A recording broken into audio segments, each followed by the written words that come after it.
218 ming dollarga 208 sotuvga qurilgan 2 etajli tayyor hovlimizdan do'stlar obzor qilgan ekanmiz. Ichkarisi polsi mebel texnikalar, undan tashqari neoklassik uslubida remont qilingan. Menimcha bu hovlimizni bir kunda sotilib ketsa kerak. Qaranglar, fasad qismini qanaqa chiroyli qilishgan.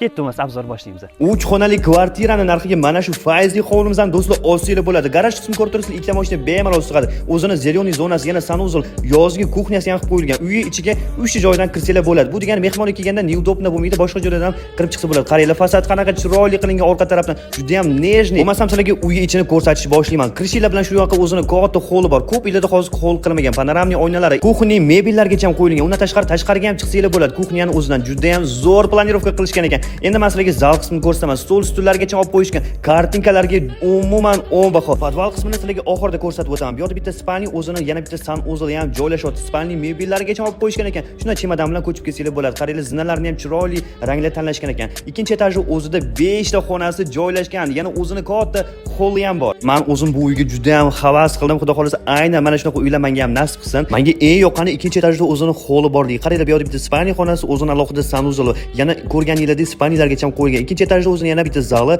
spalni. Shunda umumiy 5 ta xona ikkinchi etajda joylashyapti. Do'stlar, bu joylashuv joyiga keladigan bo'lsak, 3 qahramonda joylashyapti. Bizga podpiska bosib qo'yinglar, kvartira narxida kottejdan qo'yishda davom etamiz.